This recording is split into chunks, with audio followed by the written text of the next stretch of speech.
हरे राम राम राम हरे हरे, हरे कृष्ण कृष्ण कृष्ण हरे हरे, हरे राम राम राम हरे हरे, हरे कृष्ण कृष्ण कृष्ण हरे हरे, हरे राम राम राम हरे हरे, हरे कृष्ण कृष्ण भगवान की जय। माऊली ज्ञानेश्वर महाराज की जय। जगत गुरु संत तुकाराम महाराज की जय। हर हर हर महादेव। श्री हरी नमः। श्री शिवदत्त कानिफनाथ मंदिर समिती मोहने यांच्यातर्फे यांच्याकडून आयोजित केले गेलेल्या सुरुवातीला दर सोमवारी आपण प्रत्येक गीता अध्यायावरती निरूपण प्रवचन ऐकले। तदनंतर आता आपण हरिपाठावरती प्रवचन हरिपाठाचं निरूपण ऐकत आहोत। आणि आता हरिपाठामधील 24व्या अभंगाची आपली सेवा चालू आहे। 23 अभंग हरिपाठामधले आतापर्यंत झालेले आहेत आणि 23 अभंगामध्ये आतापर्यंत आपण श्री ज्ञानेश्वर माऊलींनी सांगितलेला नाम महिमा ऐकला की नामस्मरण केल्यानं निश्चित काय काय होतं। जन्ममृत्यूच्या फेऱ्यातून जीव सुटतो, इहलोकी सुखी होतो, जर पुण्य घडेल तर परलोकी सुखी होतो आणि पाप पुण्य ज्या परी जाईल तर भगवंताची प्राप्ती होते, अर्थात मूळ स्वरूपाला तो प्राप्त होतो। आणि हे मूळ स्वरूपाला प्राप्त होण्यासाठी जे भगवंताचं नाम आहे ते नाम अखंड प्रपंचामध्ये जीवानं घेत राहावं, याच्यासाठी माऊलींनी या हरिपाठाच्या 28 अभंगामधून सांगितलं आहे की जीवानं नामस्मरण केल्याने काय होतं। एका नामाशिवाय जगतामध्ये काही नाहीये। जगतामध्ये म्हटलंय 14 भुवनामध्ये नामाचाच विस्तार झालेला आहे आणि भगवंताचं स्वरूप हे नामानच काय झालेलं आहे, प्रकट झालेलं आहे किंवा ते नावारूपाला आलेलं आहे। भगवंताचं रूप हे नामानच काय झालेलं आहे, नावारूपाला आलेलं आहे। ज्ञानेश्वर माऊलीचा जो अभंग आहे 24वा, त्या अभंगाची सेवा सुरुवात करण्यापूर्वी आपण भगवंताचं एकदा ध्यान करू आणि स्मरण करू। वक्रतुंड महाकाय सूर्यकोटि समप्रभ निर्विघ्नं कुरु मे देव सर्वकार्येषु सर्वदा। सर्वमंगल मांगल्ये शिवे सर्वार्थ साधिके शरण्य त्र्यंबके गौरी नारायणी नमस्तुते। महायोग पीठे तटे विमर्त्यं वरं पुंडरीकाय दातुं मुनीन्द्रे समागत तिष्ठतमानन्दकन्दं परब्रह्मलिङ्गं भजे पाण्डुरङ्गं परब्रह्मलिङ्गं भजे पाण्डुरङ्गं।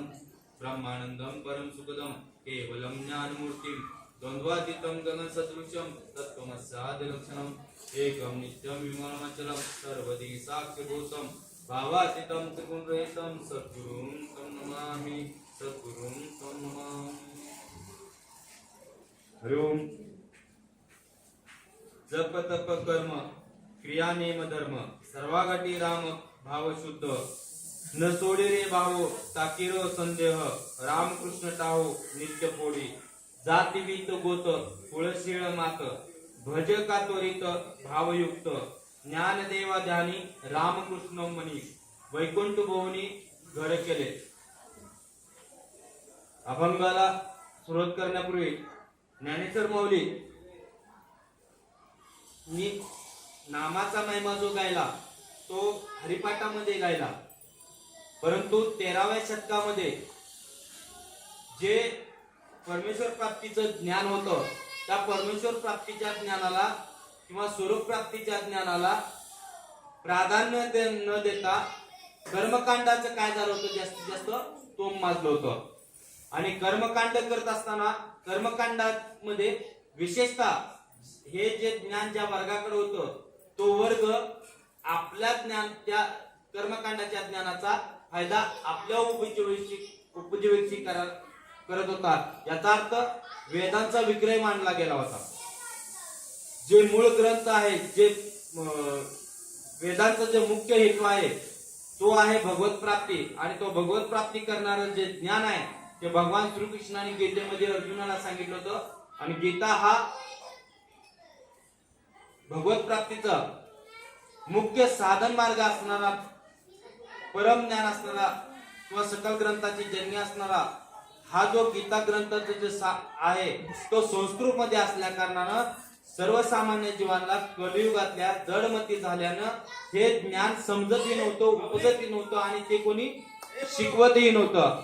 आणि ज्यांच्याकडे हे ज्ञान होतं त्यांच्याकडे ह्या ज्ञानाची जी मक्तेदारी होती ती मक्तेदारी करून समाजातील जे गंजलेले होते, जे दुःखानं गांजलेले होते, जे पीडित होते किंवा जे अज्ञानात चाचपडत होते, ज्यांना प्रपंच आणि परमार्थ कसा करावा याचं ज्ञान लवकर उपजत नव्हतं, मग परमेश्वर प्राप्ती करण्यासाठी नेमकंच काय करावं हे समजत नव्हतं, याच्यासाठी ज्ञानेश्वर माऊलींनी दया येऊन कलियुगातील जीवाला आत्मोन्नतीचा जो मार्ग सांगितला तो गीता या गीतेवर या ग्रंथावरती टीका करून भावार्थ दीपिका म्हणजे ज्ञानेश्वरीमध्ये मांडला गेला. आणि त्या ज्ञानेश्वरीमध्ये सकल ज्या भगवान श्रीकृष्णाने सांगितलेल्या गीतेचे जे श्लोक होते त्या श्लोकाचं विवरण माऊलीने ज्ञानेश्वरीमध्ये 9033 वळणांमध्ये ते वर्णन केलं गेलं. आणि सहज सोप्या भाषेत समजत अशा प्राकृत भाषेमध्ये त्यावेळच्या समाजाला समजेल अशा भाषेमध्ये ते ज्ञानेश्वरीवरती काय केली, गीतेवरती टीका लिहिली गेली आणि त्याला आपण ज्ञानेश्वरी म्हणजे म्हणून ओळखतो. त्याच्यानंतर 12व्या शतकापासून ज्ञानेश्वर माऊलींचा जो ग्रंथ आहे तो वारकरी संप्रदायाने काय केला, पूर्णतः स्वीकारला, हरिपाठ स्वीकारला. आणि ज्ञानेश्वर माऊलीने जो मार्ग दाखवला, पंढरपूर ते आळंदी ते पंढरपूर ही पायी दिंडी काय केली, वारी चालू केली. आणि या वारी चालू करत असताना पुराणांचं, कथेचं वर्णन, प्रवचन, निरूपण, ज्ञानेश्वरीवरती निरूपण होत राहिले. आणि त्यानंतर तुकोबारायाने काय केलं, तुकाराम गाते सारखा वेदांचा सार सांगणारा ग्रंथ लिहिला. आणि त्या ग्रंथावरच त्यानंतर 12व्या शतकानंतर 400 वर्षापर्यंत ज्ञानेश्वरी आणि भागवत पुराणांचा महिमा गायला गेला. आणि नंतर तुकाराम महाराजांच्या नंतर याला तुकाराम गाथेची जोड दिली गेली. आणि ज्ञानेश्वरी आणि तुकाराम गाथा या दोन्हीचं काय केलं, वारकरी संप्रदायानं अनुसरण, या ज्ञानाचं अनुसरण आपण पालन करण्याचा प्रयत्न केलं. आणि आता कलियुगामध्ये काय झालं, याला थोडस बाजारी स्वरूप आलेलं आहे की कीर्तन प्रवचनकार तुकाराम महाराजांचा अभंग घेतात आणि ज्ञानेश्वरीच्या अनुषंगानं, पुराणांच्या अनुषंगानं आणि तुकाराम महाराजांचा जो भाव होता त्या भावाच्या अनुषंगानं ज्ञान सांगू लागले. भगवंताचं जे मुख्य भजन, भगवंताचं मुख्य भजन काय आहे, नामस्मरण. भगवंताचं जे मुख्य भजन आहे ते नामस्मरण. आणि आपण जे महाराष्ट्रामध्ये अनेक भजनी मंडळ तयार झालेले आहेत, ते भजनी मंडळ काय करतात की तुकाराम गाथे मधले अभंग, नाथांचे अभंग, ज्ञानेश्वर माऊलींचे अभंग, या अभंगालाच काय करतात, 1 तास 1.5 तास काय करतात, पर्व काळामध्ये त्याचं गायन करतात. भजन करतात की गायन करतात, गायन करतात. एकादशीला जे तासभर भजन होतं त्याला भगवंताचं गायन म्हटलंय. कारण भजन हे काय, मुख्य भजनाचं मुख्य स्वरूप जे आहे ते नामस्मरण आहे. रामकृष्ण हरे रामकृष्ण हरे रामकृष्ण हरे, नारायण हरे नारायण हरे, ओम नमः शिवाय ओम नमः शिवाय, हे काय भजनाचं मुख्य स्वरूप आहे. कारण हरिपाठाचा महिमा गायल्याने काय होतं, हरिपाठ कीर्ती मुखी जरी गाय पवित्रची होय देह त्याचा. काय म्हटलंय, हरिपाठाचा महिमा गायल्याने काय होईल, त्याचा देह पवित्र होईल, त्याला पुण्याची प्राप्ती होईल, त्याला स्वर्गलोकाची प्राप्ती होईल. पण चित्ताची शुद्धी नामस्मरणानेच होईल, सत्सत्विक बुद्धीची वृद्धी नामस्मरणानेच होईल, भगवंताची प्राप्ती नामस्मरणात होईल. मग हरिपाठ गायल्यानं जे पुण्य प्राप्त होतं त्याच्याऐवजी नामस्मरण केल्यानं जास्त पुण्य प्राप्त होतं म्हणून अभंगाच्या ज्ञानमाऊली पहिल्याच अभंगामध्ये सांगतात किंवा त्याचं जे ध्रुवपट हरिपाठाचं हरिमुखे म्हणा पुण्याची गणना कोण करे, याचा अर्थ माऊलींनी सांगितलेली जी मेक आहे ती ज्ञानेश्वरीचं सार आणि हरिपाठाचं सार ते काय आहे, नामस्मरण आहे. की नाम घेताना जे पुण्यवृत्ती होईल आणि पापक्षय होईल ते इतर दुसऱ्या कोणत्याही वाचनानं गायनानं चिंतनानं भजनानं होणार नाही. नाममंत्र जप कोटी जाईल पाप. नामस्मरण केल्यानं काय होईल, कोटी पाप जातील. रामकृष्ण ध्यानी ज्ञानदेव ध्यानी रामकृष्ण वनी वैकुंठ भुवनी घर केले. वैकुंठ भुवनी घर केले म्हणजे भगवंताची जी प्राप्ती आहे जीवाच्या भावानुसार सायुज्याच्या स्वरूपता सलोकता आणि समीपता ह्या 4 प्रकारची जी प्राप्ती आहे वैकुंठामध्ये होणारी ती कशाने प्राप्त होईल, नामस्मरण. श्रीहरी श्रीहरी श्रीहरी म्हटल्यानं प्राप्त होईल. शिव शिव शिव शिव म्हटल्याने प्राप्त होईल. जो आपल्याला गुरुनी मंत्र दिला त्या मंत्राने प्राप्त होईल का हरिपाठ म्हटल्याने प्राप्त होईल. आज 12व्या शतकानंतर आतापर्यंत 750-800 वर्ष झाले. 750-800 वर्षामध्ये हरिपाठ म्हणणारे पुन्हा फिरावून यायला लागलेत आणि वारकरी संप्रदायामध्येच आहेत. कारण भगवंताच्या प्राप्तीचा जो उद्देश आहे तो एकदा जर शुद्ध भावाने चालू केला आणि जर त्याला त्या जन्मामध्ये भगवंताची प्राप्ती नाही झाली तर भगवान श्रीकृष्ण गीतेमध्ये काय सांगतात की माझ्या मार्गाला जो लागतो असा साधक जर अर्धवट राहिला तर त्याला काय होते, पुढील जन्मी काय होते, श्रीमंताच्या कुळामध्ये म्हणजे जिथं भक्तीचं वातावरण आहे अशा कुळामध्ये काय होते, जन्म प्राप्त होतो. मग आपण वारकरी संप्रदायाच्या कुळामध्ये जन्माला आलेला आहोत म्हणजे पूर्वजन्मामध्ये आमची काहीतरी साधना काय झालेले, अर्धी राहिलेली. आणि ती साधना कशाने पूर्ण होईल, नामस्मरणाने पूर्ण होईल का पुन्हा अर्धी. व्यवहारामध्ये सांगितलं जातं की एका पालीला वर भिंत चढायची आहे पण त्या पालीचं काय सांगितले, क्षमता काय सांगितले की ती 3 फूट जाते आणि 2 फूट खाली येते. 3 फूट चढते आणि 2 फूट खाली येते. तर ती भिंत आहे 10 फुटाची ती ओलांडण्यासाठी तिला किती कालावधी लागेल, किती कालावधी लागेल, किती दिवस लागतील. 3 फूट तर चढेल का, 10 फुटाचा लांबचा विषय. कारण ती 3 फूट चढते आणि 2 फूट खाली पडते. मग खाली पडल्यानंतर पुन्हा वर चालेल तर किती फूट चालेल, 3च फूट चालेल. पुन्हा खाली पडेल.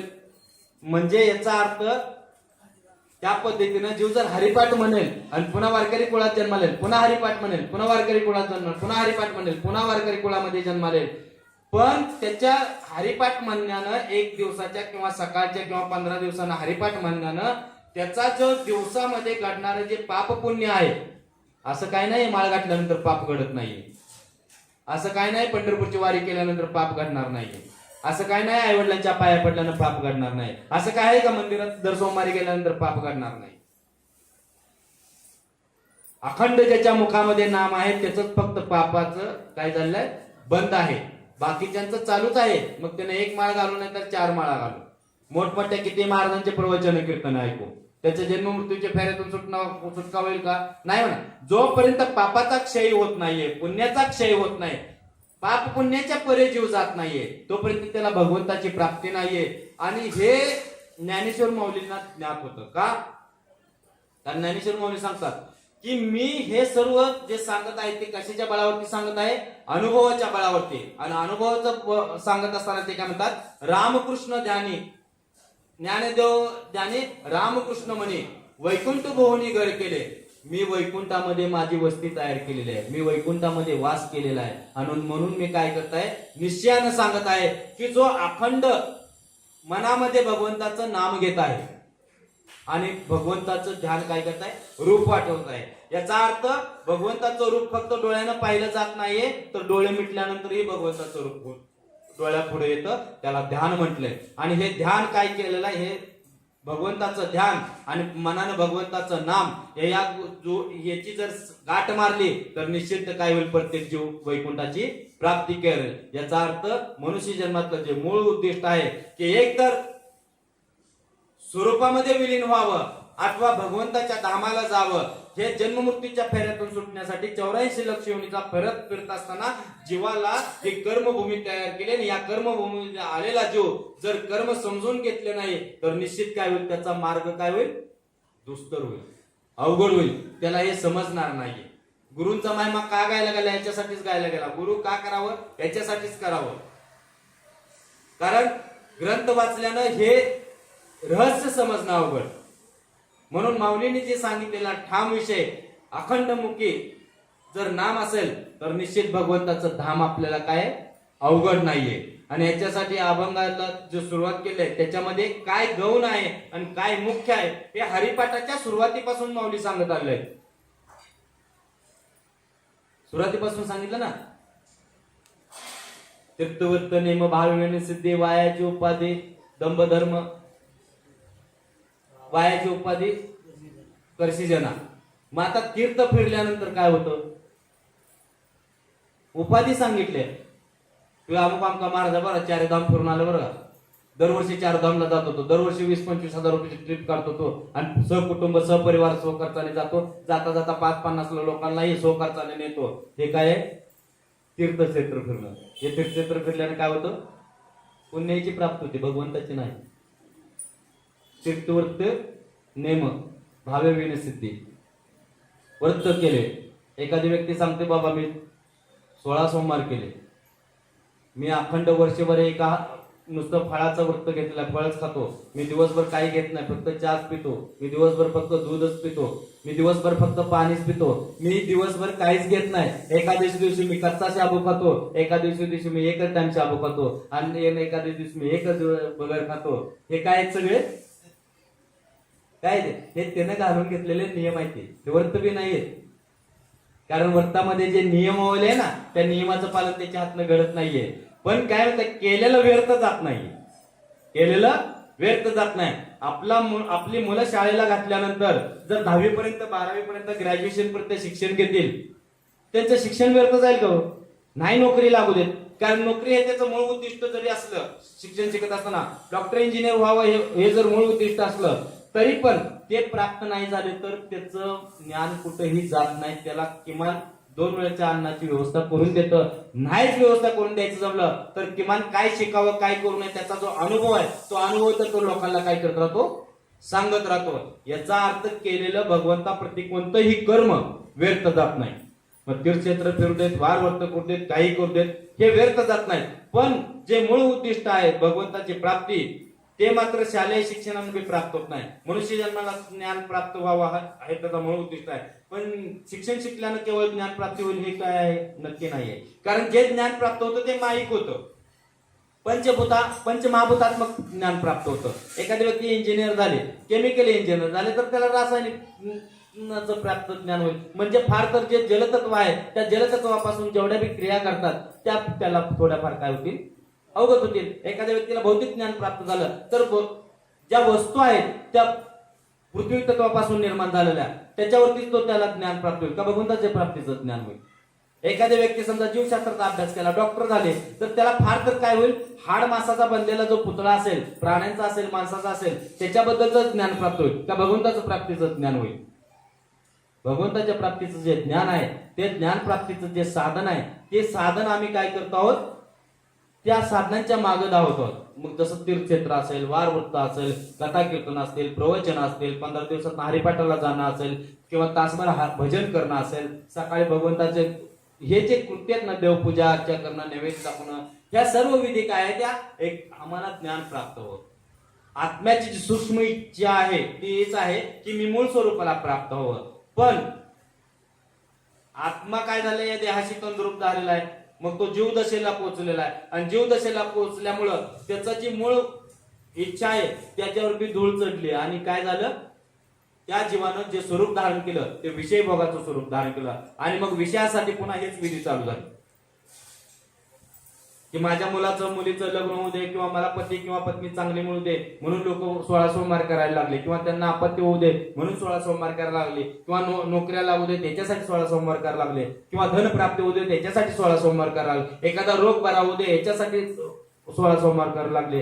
गेलेला पती माघारी येऊ दे याच्यासाठी 16 सोमवार केले जातात. गेलेली पत्नी हरवलेली पत्नी माघारी येऊ दे याच्यासाठी 16 सोमवार व्रत केले जातात. शिवलीला अमृत वाचलं, सिमेंटिनीची कथा येते त्याच्यामध्ये 16 सोमवार व्रत सांगितले गेले. आणि सिमेंटिनीचा जो पती गायब झाला होता नदीत होडी ओलांडून पाण्यामध्ये, त्याचा देह मिळाला नव्हता. त्यामुळे तिचा विश्वास होता की माझा पती कुठेतरी असेल, कारण देह मिळाला नाहीये. त्यामुळे तो परत येईल याच्यासाठी तिने काय केलं होतं, 16 सोमवारचं व्रत केलं होतं. आणि तिथं 16 सोमवारचं व्रत ज्या नियमाने पूर्ण झालं त्या नियमानं भगवान शंकर प्रसन्न झाले आणि तिचा पती काय झाला, नाग लोकांमधून माघारी आला. आणि 16 सोमवारला तेव्हापासून भगवंतानं वर देऊन टाकला की जो कोणी बी ज्या इच्छा धरून 16 सोमवारचं व्रत करेल त्याला काय होईल, त्या गोष्टीची प्राप्ती होईल. असं म्हटले का माझी प्राप्ती होईल, माझी प्राप्ती होईल असं म्हटलं नाही, भगवंताची प्राप्ती. कारण भगवंताची प्राप्ती फक्त नामाने होते. व्रताचं मी सांगितलं की व्रताने काय होतं, फक्त पुण्यवृत्ती होते आणि सुखासाठी अनुकूल असणारी परिस्थिती तयार होते. गेलेला पती प्राप्त व्हावं, भगवंताची प्राप्ती का सुखासाठी प्राप्ती, संसार सुखाची प्राप्ती. म्हणून जप तप कर्म क्रिया नेम धर्म.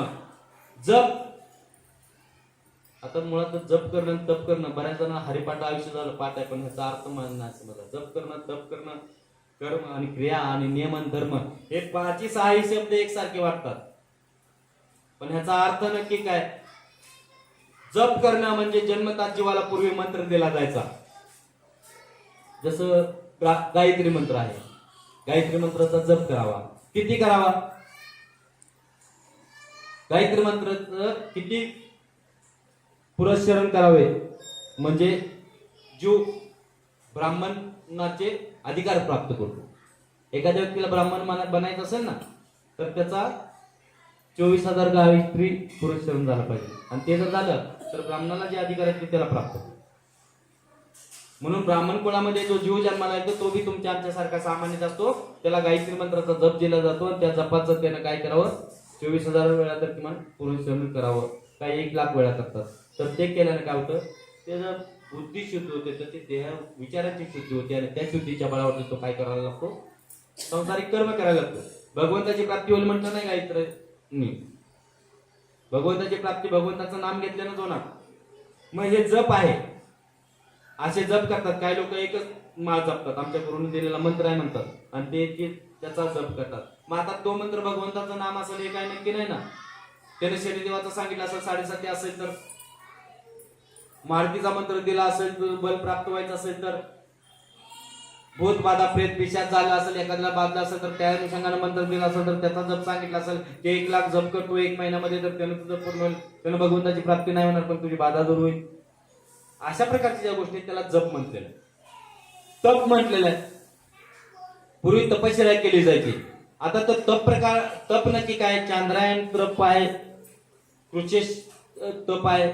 तर चांद्रायणाचे बी 2 प्रकार आहेत की शरद पौर्णिमेपासून कार्तिक पौर्णिमेपर्यंत जे व्रत धारण केलं जातं त्याला तप म्हटलं. आता या व्रतामध्ये काय केलं जातं, काही लोक म्हणतात माझा आहारावरती नियंत्रण कंट्रोल नाही आहे, माझे शरीराची तब्येत जाडी वाढत चाललेली आहे, लोक सांगतात मग उपवास कर. मग आता काही लोक उपवास करतात, आठवड्यात काही शनिवारी धरतात, बरेचसे मुलं मुली शनिवार धरतात, सोमवार धरतात, का तर व्रत देवाची काहीतरी कृपा होईल आणि शरीर काय आरोग्य सुद्धा व्यवस्थित राहील. पण चांद्रायण व्रत हे कशासाठी केलं जातं, तर आम्ही केलेल्या पापाचा नाश होण्यासाठी. ह्या जन्मात केलेली पाप आठवतात आपल्याला, आठवतात. एखादं पाप असं की ज्याचा आपल्याला काय भरून काढतात नाही. काय जणांनी मटण खाल्लं असेल लहानपणी, ज्यांच्या काळात जन्मताच माळा ते भाग्यवान आहेत. काही जणांनी चिमण्या मारल्या असतील दगड मारत असताना, काही जणांनी उंदीर मारले असतील, काही जण मुंग्या किती मारतात त्याचा पश्चातापच होत नाहीये. काही जणांनी कुणाला फसवलं असेल, एखाद्या व्यक्तीची हत्या केली असेल किंवा गोमातेची हत्या केली असेल, बोकडाची हत्या केली असेल, असे काय पाप कर्म असतील त्याच्यावरती, त्या पापाचा क्षय कसा होईल त्याच्यासाठी एक व्रत केलं जायचं. त्या व्रताच्या अनुषंगाने ते चांद्रायण व्रत आहे. त्या व्रताला काय म्हटलंय की शरद पौर्णिमेपासून कार्तिक पौर्णिमेपर्यंत ते व्रत केलं जातं. आणि त्या व्रतामध्ये एक तर अन्न कमी केलं जातं, दररोज 1 ग्रॅम 2 ग्रॅम 10 ग्रॅम 5 ग्रॅम दररोज अन्न कमी केलं जातं, अन्यथा वाढवलं जातं. मग ते केव्हा वाढवायचं केव्हा कमी करायचं याच्यासाठी काही नियम आले, त्या नियमाली कुणी अभ्यासाची, म्हणून माऊली सांगतात हे बी तुमच्या हातनं व्हायचं नाही. ना जप होणार आहे, ना तप होणार आहे, ना क्रिया नियम धर्म. क्रिया कर्म करणं. कोणती क्रिया? दशी क्रिया करणं, उत्तर क्रिया करणं, पिंडदान करणं, श्राद्ध कर्म करणं, याला क्रिया म्हटलंय. पूर्वजांच्या पितर देखील जातात. त्या क्रिया केल्याने भगवंताची प्राप्ती होती का? ज्याच्यासाठी जी जन्माला आला ते हे करण्यासाठी आलाय. 84 लक्ष योनीमध्ये मनुष्य जन्म कशासाठी मिळालेला आहे? मूळ स्वरूपाला प्राप्त होण्यासाठी, भगवंताची प्राप्ती करण्यासाठी. एक तर ज्ञान योगाने जावं किंवा भक्ती योगाने जावं, याच्यासाठी अनेक योग सांगितलेत. त्याच्यामध्ये हे सगळे अवघड योग आहेत. म्हणून जेव्हा भक्ती योग सांगितलं, भक्ती योगामध्ये मुख्य गोष्ट सांगितली की ते म्हणजे नाम मंत्र. म्हणजे क्रिया करून ते भगवंताची प्राप्ती होणार नाही. जप तप वर्त हे क्रिया आणि हे जे आहेत कर्म, कर्मामध्ये सत्कर्म आहेत. दान धर्म करणं आहे, कुलदेवतेचे कुलाचार करणं आहे. हे सर्व सत्कर्म काय? ते जप केल्यानं, तप केल्यानं, कर्म केल्यानं आणि क्रिया केल्यानं काय होतं? संसार सुखाचा होतो, आरोग्य लाभतं, धन प्राप्ती होते, पुत्र पत्नी पती मिळतो, पण मुख्य तो भगवंत मिळत नाहीये. म्हणून काय म्हटलंय? हे सगळं नेम धर्म. मगाशी सांगितलं नेम लोक काय काय पळतात की काय लोक बिगर चप्पलचं तीर्थक्षेत्र जायचं म्हणतात. चामड्याचे चप्पल घालून तीर्थक्षेत्र पायी यात्रा करू नये. तर काही लोक म्हणतात की चामड्याचे पाळत ना, आम्ही स्लीपर घालतो, ती कुठं चामड्याचे. म्हणजे एक नियम की मी एरवी जरी बोट वापरत असलो तर वारीला जाताना मी स्लीपर वापरतो. नियम स्वतः ठरवतात आणि ते नियम कशाचे असतात? भगवंताची आमच्यावर काहीतरी, भगवंताचे आम्हाला आशीर्वाद लाभावे, कृपादृष्टी व्हावी. म्हणून रावणाने नियम कमी पाळले होते का? रावणाने व्रत कमी केले होते का? रावणाने जप कमी केला होता का? हे सर्व केलेच होतं. हिरण्यकश्यप हिरण्याने केलं होतं, भस्मासुराने केलं होतं. रावण जे आपण ज्यांना भागवत पुराणामध्ये वाचतो, मोठमोठे राक्षस तपस्वी ज्यांनी भगवंताला अवतार घ्यायला भाग पडले किंवा जे भगवंताच्या हातून मारले गेले, ज्यांचा वध झाला, त्यांचा उद्धार झाला, त्या सर्वांनी हे केलंच होतं. पण त्यांना त्याच जन्मामध्ये भगवंताची प्राप्ती नाही झाली. भगवंताची प्राप्ती नामस्मरण होते. मनुष्य जन्मामध्ये भगवंताची प्राप्ती नामस्मरण होते. आणि धर्म, धर्म नक्की काय? राम नाम सत्य, आणि सत्याची परे दुसरा धर्म नाही. मग धर्मामध्ये बी लोकांनी धर्माची व्याख्या केली. धर्माची व्याख्या करता करता लोकांची बुद्धी कुंठित आहे. धर्म म्हणजे नक्की काय? पती धर्म आहे, पत्नी धर्म आहे, पुत्र धर्म आहे, गुरु धर्म आहे, शिष्य धर्म आहे, सदाचार आहे, शिष्टाचार आहे, नीती आहे. हे सर्व धर्माची लक्षण आहेत. सत्याचं पालन करणं आहे, अहिंसा आहे, ब्रह्मचर्य पालन करणं आहे, हे सर्व धर्माची लक्षण आहेत. यम नियम आहे, शौच आहे, शौच आहे, ध्यान आहे, धारणा आहे, प्रत्याहार आहे, यम मधला, नियम मधला प्रत्याहार आहे, ईश्वर प्राणनिष्ठा आहे. हे सर्व काय? ते यम नियम हे धर्माच्या लक्षणामध्ये आहे. मग हे सर्व धर्माचं पालन करणं.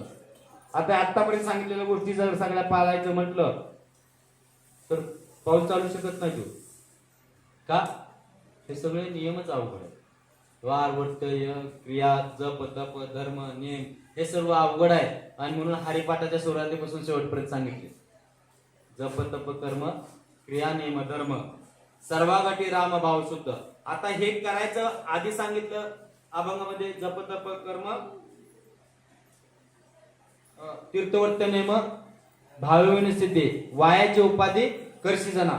मग हे तीर्थ करत असताना जर एखाद्या व्यक्तीने हे सगळे नियम पाळले तर ह्याच्यामुळे काय होईल? त्याची उपाधी वाढेल. आता काही लोक एवढे खड्ड्यामध्ये गाडून घेतात, आपण युट्यूब वरती बघतो, खड्ड्यामध्ये गाडून घेतात, नामस्मरण करतात. काही लोक काट्यावरती झोपतात, लोक त्यांना भगवत प्राप्तीचं साधन आहे समजतात, नमस्कार करतात.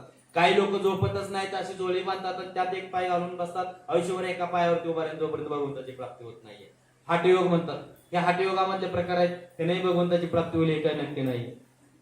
कारण हठयोगामध्ये हठयोगीची काहीतरी इच्छा असते. आता ते भगवंताची प्राप्ती व्हावी ही जरी शुद्ध इच्छा सुरुवातीला असले तर चित्त शुद्ध नसल्याकडेपर्यंत शेवटपर्यंत ते टिकत नाहीये. आम्ही ज्यावेळेला हे कार्यक्रम चालू केले त्यावेळेला असं वाटलं की केवळ भगवंताच्या प्राप्तीसाठी आपण ही साधना करावी. नंतर तसं झालं का? ह्या महाराजांना बोलवा प्रवचनाला, त्या महाराजांना बोलवा कीर्तनाला, या महाराजाला बोलवा प्रवचन ऐकायला, त्या महाराजाला बोलवा प्रवचन ऐकायला, त्या गायकांना बोलवा. ह्या सगळ्या गोष्टी काय झाल्या आमच्या वाढत गेल्या आणि नको त्याला आम्ही काय करत राहिलो, महत्व देत राहिलो. का हे केल्यानं भगवंताची प्राप्ती होईल का? नाही. स्वतःच्या शुद्धीसाठी व्यासपीठ सांगितलंय, स्वतःच्या शुद्धीसाठी आणि भगवंताच्या प्राप्तीसाठी काहीच वेळ जात नाही. म्हणून काय करावं, 4 लोकांना भगवंताचं काय करावं, महिमा गावा, निरूपण, राम रूप लीला भगवंताचं गायन करावं, स्वतःच्या वाणीची शुद्ध करावी, इतरांचे कान शुद्ध करावे, इतरांचे कर्म शुद्ध करण्याचा प्रयत्न करावा. स्वतःची शुद्धी आणि इतरांची शुद्धी व्हावी याच्यासाठी प्रवचनांचं काय आहे, नियोजन आहे. प्रवचनानं भगवंताची प्राप्ती व्हायला नाम युगा शुकाचार्यांना तुम्ही परीक्षित आहात, त्यांना 7 दिवसामध्ये प्राप्ती झाली. आपल्याला दर सोमवारी 1 तासामध्ये कशी प्राप्ती होईल?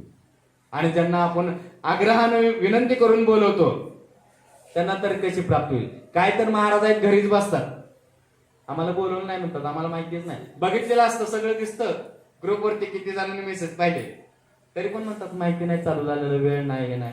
ज्याचे जसे असतील तशी, ज्याची जशी पुण्य आहे, जयाचा तैसा भाव, तयाचा तैसा देव. मग आम्ही ज्यावेळेला पुन्हा ह्या 3 महिन्याच्या गॅप नंतर हे कार्यक्रम चालू झाला, 10वीच्या मुलांच्या परीक्षा संपल्या, ज्या मुलांसाठी परीक्षासाठी हा कार्यक्रम बनलेला, त्यापैकी काही लोक आले मेरिटमध्ये, पण जे मेरिटमध्ये आहेत ते येणारच होते का तासभर प्रवचन कीर्तन चालल्यानं त्यांचं मेरिट कमी होणार होतं, त्यांचं मेरिट कमी होणार नव्हतं. आणि ज्यांना ह्याचा फायदा झाला नाही, जे 60% आत आले, ज्याची जेवढी बुद्धीची बौद्धिक क्षमता आहे ना, ज्याचे पूर्व पुण्याने जसे बुद्धी प्रयत्न करते ना, त्याला फळही तसंच प्राप्त होतं. ते असं काय नाहीये की आता ग्रंथ हरिपाठाला जावं तर तासभर अभ्यास बुडेल. अरे भगवंतावरती जर दृढनिष्ठा असेल तर भगवंताच पेपर सोडवेल ना. अर्जुनाचा पेपर कोणी सोडवला? रणांगणावरती 100 कौरवांना मारण्यासाठी जे 11 अक्षौहिणी सैन्य होतं पांडवांच्या पुढं, त्यांना कोणी मारलं? अर्जुनाने मारलं? 5 पांडवांनी मारलं का? नाही, निमित्त केलं भगवंताने त्यांना. कारण महाभारतीय युद्ध संपल्यानंतर पर्वतावर बसलेला भीमाचा नातू बर्बरीकला ज्यावेळेला विचारलं गेलं की रणांगणावरती युद्ध कोणी कोणी केलं आणि कोणी कोणाला मारलं, त्यावेळेला बर्बरीने एकच उत्तर दिलं की त्या रणांगणावरती मला एक सुदर्शन चक्र सर्वांना फिरत असताना दिसलं, आणि ते सुदर्शन चक्र सर्वांना काय करत होतं, त्यांच्या त्यांच्या कर्माची शिक्षा देत होतं. नियतीने घडवून आणलेला खेळ आहे, त्याच्यामध्ये आपली भूमिका काय असावी हे जर निष्ठेने ठरवलं तर निश्चित काय, निष्ठा म्हटलं मी, श्रद्धा, विश्वास, निष्ठा आणि त्याच्यानंतर समर्पण, या गोष्टी जर आपण गुण धारण केले, हे जर विवेक बुद्धीत फिक्स केलं आणि त्या पद्धतीने जर केलं तर आपला संसाराचा पेपर हे भगवंतच सोडवणार. ज्या मुलांना म्हातारपणात मुलं सांभाळते म्हणून शाळा शिकवतो ना, ते मुलं नाही सांभाळणार. तुम्ही ज्या भावनेनं जे कर्म केलं मुलांना शिक्षण देण्यासाठी, मुलांना संस्कार देण्यासाठी, ते संस्कारच काय होणार, माता पित्यांना काय करणार, धर्माच्या रूपात सांभाळणार. धर्मो रक्षिती रक्षता, काय म्हटलंय, धर्माचं पालन आपण केलं तर तारुण्यात धर्माचं पालन आपण केलं तर म्हातारपणात धर्मच आपल्याला मुलांच्या सुनांच्या नातूंच्या रूपात सांभाळ.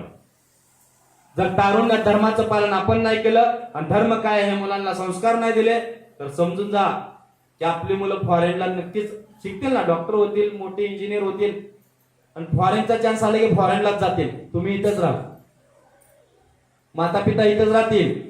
जो मुलगा तारुण्यात येऊन मोठा अधिकारी होईल किंवा मोठं पद प्राप्ती करेल तो त्यांच्याजवळ इथं मोहण्यामध्ये राहील का? हा, पण त्यांनी स्थापन केले घर, आई वडील मोहण्यात सोडून जातील. लय कशाला मामाचं बघा, मामाची मुलं मुली सर्व जातात का सोडून? नाही तर भगवंत आहे म्हणून ते इथं राहिलेले आहेत, त्यामुळे त्यांना सुख वाटतंय, अन्यथा सुख वाटलं नसतं. तिथंच राहिले असते. मुलगा येत नाही, नातू येत नाही, सून येत नाहीत, बघत नाहीत का? भगवंताने त्यांची ती विचार करण्याची शक्ती हरण केलेली आहे. कुठला विचार? चिंता हरण केली की माणसाचे प्रश्न मिटतात आणि मग तो सदानंदी राहतो. सदा आनंदी. मग सदा आनंदी ज्याला राहायचं आहे त्यानं धर्म समजून घ्यायचा आणि धर्मामध्ये जे धर्माचा जो मूळ उद्दिष्ट आहे ते भगवंताचं नामस्मरण, त्याच्यावरती लक्ष केंद्रित करायचं. आणि त्याच्यासाठी पोटी जन्माला आलेली जी मुलं आहेत त्यांनाही तेच संस्कार द्यायचे आहेत. बाकीचा सर्व बुद्धिवाद आहे. जे आपण हे चालू केलेली सेवा याच्यामुळे कोणाचं तरी नुकसान होतंय, हा काय बुद्धिवाद आहे. यांचं कोणाचं नुकसान होणार नाहीये, आणि झाला तर 100% 101% फायदाच होईल. हा संतांचा अनुभव आहे. का? देवाची येद्वारे उभा क्षणभरी तेने मुक्तिचारी साधी येल्या. क्षणभर म्हटलं की जर देवाचं महिमा ऐकला, नामस्मरण ऐकलं, एकदा नाम ऐकलं तरी कोटी पाप जळतात. मग कोटी पाप जळणार म्हणल्यानंतर कोटी दुःखातनं बी मुक्त होणार ना. मग कोटी दुःख जर मुक्त होत असतील तर भगवंताचं ऐकायला का हरकत आहे? भगवंताचं ऐकत नाही. तो आहे, तत्वमसी, तो आहे. या हृदयामध्ये असणारा जो परमात्मा आहे ना, तोच तो आहे. म्हणजे प्रत्येक पुरुष हा कोण आहे? शिव आहे. प्रत्येक स्त्री ही काय आहे? शक्ती आहे, माता पार्वती आहे. कारण तिच्यामध्ये असणारा आत्मा आणि त्याच्यामध्ये असणारा आत्मा हे दोन नाहीत, एकच भगवंताचं स्वरूप आहे. एकाच भगवंतानं दोन रूप धारण केले आहेत. त्याच्यामुळे तो या भगवंतानं जे लीला केले त्याच्यामुळे हे त्याला काय झालंय? ते देह प्राप्त झालेला आहे. एकोहम बहुश्याम, एक असणाऱ्या परमात्म्याला एकट्याला करमत नव्हतं, म्हणून त्यांना वाटलं की मी एकातून अनेक होईल, आणि तो एकच परमात्मा स्त्री पुरुषामध्ये व्यक्त झाला, आणि तोच आपल्या मुलामध्ये मुलीमध्ये व्यक्त झाला. आणि हे सृष्टीचक्र चालावं याच्यासाठी धर्माचे नियम वेदांमार्फत घालून दिले किंवा पुराणाच्या माध्यमातून सांगितले गेले की प्रपंच कसा करावा. पण प्रपंचाचा जो मुख्य हेतू आहे ते ज्ञानेश्वर माऊली सांगतात की आसोनी संसारी जीवो वैगे करी वेदशास्त्र उभारी बाह्य सदा. संसारामध्ये जरी राहिला तर मुख्य भगवंताचं जे भजन आहे, स्मरण आहे, त्या अखंड त्याच्या मुखामध्ये, वाणीमध्ये, मनामध्ये राहिलं पाहिजे. सर्वागती राम भाव शुद्ध.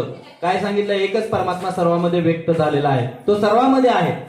जितका ब्रह्मदेवाच्या मध्ये आहे तितका तो मुंगीमध्ये आहे, जितका हत्तीमध्ये आहे तितका तो कुत्र्यामध्ये आहे, जितका दगडामध्ये आहे. चर अचर हरीने व्यापलेला आहे. हरी भरला घन दाट हरी दिसे. 24 वेद ज्याने शाही शास्त्रकार 18 पुराण हरिसी गाती. त्रिगुण असारा निर्गुण सारा सारा सारा विचार हरिपाठ.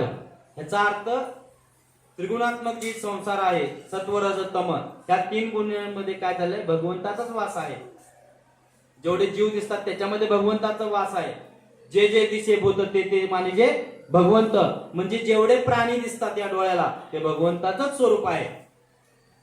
आणि हा जो सर्वाघटी राम, सर्व घटामध्ये एकच तो काय आहे? राम आहे.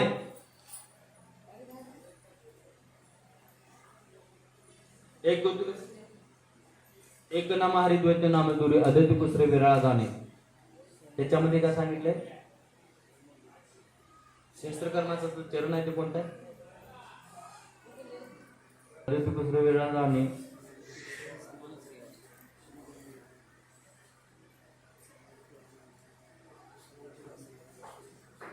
सूर्य आहे. सूर्य उदाहरण सूर्य आहे. सूर्याचं जर प्रतिबिंब खालील 1000 भांड्यात पडलं तर ते हा प्रकाश सहस्त्ररश्मी. एका सूर्याचं प्रतिबिंब हजारो भांड्यामध्ये आहे. म्हणजे सर्वाघटी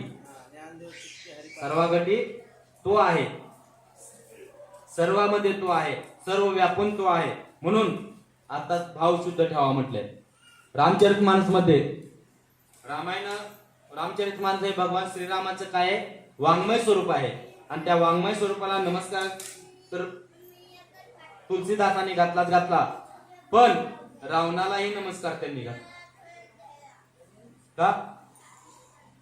रामायण घडलं तेव्हा प्रभू रामचंद्रामध्ये ते परात्पर तत्व परब्रह्म होतं, तर रावणामध्ये कोण होतं? रावण कोणाचे पुत्र आहेत? रोहिश्राचे ऋषीचे. रोहिश्रा ऋषी कोणाचे पुत्र आहेत? पुलस्त ऋषीचे. पुलस्त ऋषी कोणाचे पुत्र आहेत? ब्रह्मदेवाचे. समजा ब्रह्मदेवा कोणापासून निर्माण झालेत? नारायणापासून. नारायण आणि शिव दोन्ही वेगळे नाहीत, तर एकच परब्रह्म आहे. जे नारायण रूपात आणि शिवाच्या रूपात प्रकट झालं तेच ब्रह्मदेवाच्या रूपात प्रकट झालं, तेच पुलस्त रूपात प्रकट झालं, तेच विवश्राव ऋषीच्या मध्ये प्रकट झालं, तेच रावणामध्येही होतं. म्हणून काय केलं? नमस्कार रावणालाही घातलं. ज्यानं भक्त व्हावं त्यांना सर्वांशी प्रेमाने राहावं. म्हणून संत तुकाराम महाराजांच्या जीवनामध्ये बी जेवढ्या व्यक्ती आल्या कोणाचं वाईट चिंतलं नाही.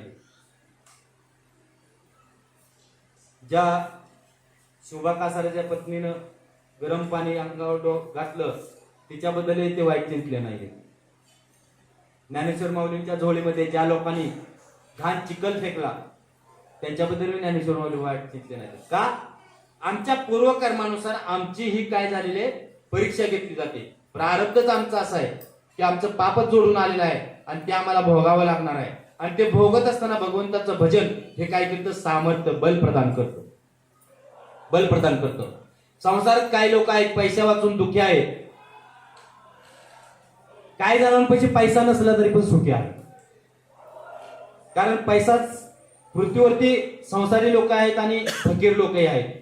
फकीर लोक भिक्षा मागून त्यांना तेवढा पैसा मिळतो का जेवढे संसारी लोक कमवतात? तरी पण ते सुखी आहेत, आनंदी आहेत. का? भगवंतावरती त्यांची निष्ठा आहे, भगवंताचं स्मरण आहे, हे ज्ञान आहे. ज्ञानाग्नी ज्याच्या बुद्धीमध्ये प्रज्वलित झाला तो संसारामधलं दुःख काय करायला लागतो जाळून भस्म करायला लागतो. म्हणजे आपल्याला ज्या लोकांपासून त्रास होतो त्या लोकांचं वाईट न चित्तात ते त्रास काय करतो तर सहन करतो. याचा अर्थ कोणी वाईट बोललं तर त्याच्या ज्ञानाग्नीमध्ये जाळून भस्म करतो. का? वाईट बोलणाऱ्याला माहिती नाही वाईट बोलणाऱ्याला माहिती नाही सत्य काय ते, पण ज्याला ज्ञान आहे त्याला माहिती आहे हे अज्ञानी आहे. लहान मुलानं बापाला शिवी दिली आईला शिवी दिली तर त्याला तेवढं वाईट वाटत नाहीये. का? कारण त्यांना माहिती आहे की अज्ञान आहे, त्याला कळत नाहीये. पण ते जर मोठा झाल्यावर शिवी दिली तर मग बापाला आणि आईला सहन होत नाही. का? कारण त्यांना हे ज्ञान नाही. लहानपणी मुलाला ज्ञान नसतं आणि म्हातारपणात आई बापाला ज्ञान नसतं. म्हणजे मुलं मोठं झालं तर मग दुःखाचं गणित कशात लपलेलं आहे? ज्ञानातच लपलेलं आहे. अज्ञानात कर्म घडत असेल तर मुलांना माफ केलं जातं आणि वय झाल्यानंतर त्यांना समजतं या आई वडील आहे ते आई वडिलांची सेवा करावी, त्याच्या आईचे हे त्रास देत आहेत, मग मात्र आई वडिलांना वाईट वाटतं. का? कारण त्यांना हे ज्ञान नाही. त्यांना संसाराचं ज्ञान आहे पण परमार्थ प्राप्तीचं ज्ञान नाही, परमेश्वराचं ज्ञान आहे. अद्वैत सिद्धांत माहिती नसल्यामुळं अद्वैत सिद्धांत आहे सर्वागती राम, हा अद्वैत सिद्धांत माहित नसल्यामुळे काय होतं मग त्यांना संसारात दुःख भोगावं लागतं. सर्वावटी राम भाव शुद्ध आणि सर्वामध्ये राम ही भावना ठेवा आणि सगळे कर्म करा म्हटलंय. जप करत असताना मी भगवंताचंच भजन करतोय समजा, तप करत असताना मी भगवंताचंच भजन करतोय समजा, आणि राम कर्म क्रिया नेम धर्म हे सर्व एक गोष्टी ज्या आहेत हे एका नामस्मरणामध्ये होत असतात. म्हणून कोणी जर समजा तो वार करायला लागला, मोठा उपवास करायला लागला, सकाळपासून संध्याकाळपर्यंत एखादा व्यक्ती 16 सोमवार करत असेल तर दुसऱ्याने लगेच 16 सोमवार करू नये.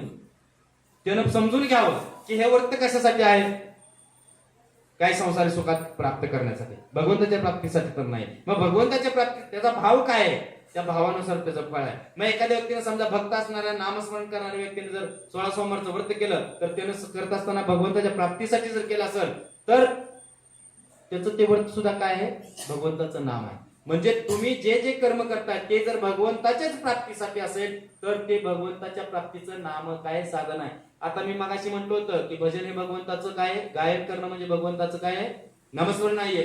पण एखादा जर तासभर नामस्मरण करत असेल त्याचं मूळ उद्दिष्ट एकच असेल की मी जेवढ्या अभंग म्हणताय किंवा गायन ऐकत आहे श्रवण करताय यातनं माझा कोणतं जर प्रकारचं पुण्य मिळत असेल तर त्या पुण्याचं एकच कारण असावं की या पुण्याच्या मोबदल्यात मला भगवंताचं नाम घेण्याचं सामर्थ्य प्राप्त होईल. काय तासभर भजन केलं तर भाजनाचं मला जे बल प्राप्त होईल, जे पुण्य प्राप्त होईल, त्या पुण्याच्या मोबदल्यात मला माहिती का त्या भगवंतानं शिवानं हरीनं नारायणानं फक्त नाम घेण्याची माझी बलशक्ती माझं बल प्रदान करावा, नाम घेण्याचं बुद्धीला बल प्रदान करावं. कारण आम्हाला पटून सुद्धा आम्ही नामस्मरण घेत नाही याचा अर्थ आमचा मनोबल नाही. आम्हाला ते मनोबल प्राप्त व्हावं नामस्मरण करण्याचं. हे भजनाचा जर हेतू असेल तर त्याचं भजन सुद्धा काय आहे नामस्मरण आहे, त्याचं व्रत सुद्धा काय नामस्मरण आहे, तर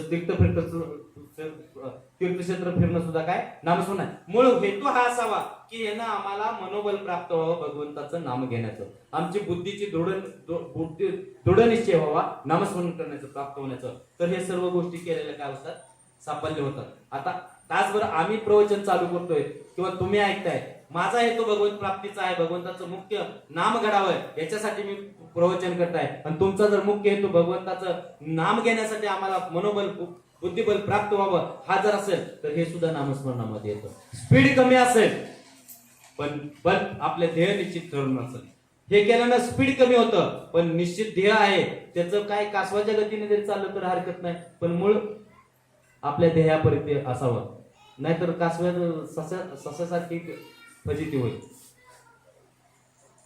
हरिपाठ म्हणतो, भजन म्हणतो, सगळं म्हणतो, सशासारखा पळत राहतो, पण कुठे तर थकतो, म्हणजे संसारातल्या सुखाला फसतो आणि थांबतो. तर तो आपल्या देहापर्यंत पोहोचेल का? नाही. मग त्याच्याऐवजी ऐन केन प्रकारे भगवंताचं स्मरण राहावं, भगवंताचं भजन नामस्मरण व्हावं म्हणून जर सर्व क्रिया करत असेल तर तो कासवाच्या गतीने का होईना पण निश्चित भगवंताची प्राप्ती करेल. न सोडी रे भाव टाकी रे संदेह, रामकृष्ण टाहो नित्य फोडी.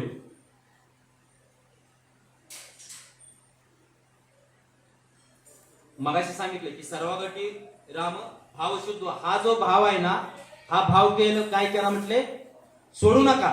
सर्वांमध्ये राम आहे, पतीमध्ये परमेश्वर शिवच आहे, पांडुरंगच आहे, पत्नीमध्ये लक्ष्मी पार्वती माताच आहे, मुलामध्ये गणेश हा पुत्रच आहे. हा जर भाव ठेवला, भगवत बुद्धी जर निश्चित बिंबवली, हा भाव ठेवला तर काय होईल? रामकृष्ण टाहो नित्य फोडी. हा भाव ठेवा आणि नित्य भगवंताचं नामस्मरण करा. सर्वांमध्ये परमेश्वर आहे. खाताना, पेताना, बोलताना, जेवताना, दळताना, कांताना जे जे वस्तू आपल्याला दिसत आहेत, जे जे व्यक्ती दिसत आहेत, ज्या ज्या व्यक्ती भेटतायत, ज्यांच्यापासून सुख आणि दुःख अनुभवतोय, त्या सर्वांमध्ये काय आहे? एक भगवंतच परमात्माच आहे. आणि तो परमात्माच असल्या कारणानं त्या भगवंताचं जर भजन केलं तर ते कसं करावं म्हटलंय? सुरुवातीला हरिपाठ सुरुवातीच्या लोकांना सांगितलंय. हरिमुखे म्हणा म्हटलंय, मुखाने म्हणा म्हटले का मनाने म्हणा म्हटले? मुखाने म्हणा म्हटले. म्हणजे आम्ही सुरुवातीला कसं म्हटलं पाहिजे? आमचा मंत्र जर कुठं असला पाहिजे? मुखामध्ये, वैखरीमध्ये. राम राम राम राम राम राम राम राम राम राम राम राम ओम नमः शिवाय, ओम नमः शिवाय, ओम गणपते नमः, ओम राम दत्तात्रय नमः, ओम राम हनुमते नमः. हा मंत्र अखंड सुरुवातीला काय पाहिजे? कारण आमच्या जिभेला ती सवय नाहीये, सवय पाडली पाहिजे. आमच्या जिभेला जी सवय आहे त्याच्यामध्ये एक तर रुचकर खाणं आहे आणि दुसरं कोणाविषयी तर निंदा नालस्ती करणं आहे. हा जो जिभेचा धंदा आहे, त्या धंद्याला काय करायचं आहे? सवय अधीन करायचा आहे. आणि ही सवय, वाईट सवय बंद करण्यासाठी काय सांगितले? हरिमुखे म्हणा, मुखाने राम राम म्हणा म्हटले. आणि एकदा मुखामध्ये, वैखरीमध्ये जर ते राम अखंड चालायला लागलं तर ते पुन्हा काय होईल?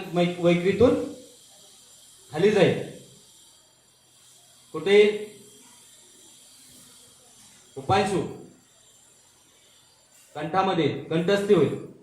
कंठस्थ झालेला जो, मग त्याचे होठ असे राम राम राम म्हणताना असे मोठमोठ्याने हालत नाही, तो फक्त फुटफुटलेला दिसेल किंवा आतल्यात त्याची जीभ चालेल. मुख न हलवता बी राम राम म्हणता येतं. म्हणून बघा उपांशू जप म्हणतो. त्याच्यानंतर हा पश्चंतीमध्ये जाईल. हृदयामध्ये फक्त भगवंताचं स्मरण चाललं, असं ध्यान इथं असेल. कुठं असेल? ध्यान. आणि हे गणित सांगितले ज्ञानदेव माऊलीने. रामकृष्ण ज्ञानदेवा ध्यानी रामकृष्ण म्हणी. हृदयामध्ये पश्चंतीमध्ये भगवंताचं जर नामस्मरण चालायचं असेल तर ध्यान आम्हाला युक्त करावं लागेल. कशाचं? भगवंताच्या रूपाचं. तो भगवान इथं आहे, श्रीरामाच्या रूपात, विठ्ठलाच्या रूपात, शिवाच्या रूपात, गणपतीच्या रूपात इतर हृदयामध्ये आहे. ह्याच फक्त जाणीव जे आहे अखंड, या जाणीवाला काय म्हटले? पश्चंती म्हटले. आणि हा पश्चंती मधला जप नंतर इथं नाभी कमलामध्ये जाईल. त्याला काय म्हटले? परा.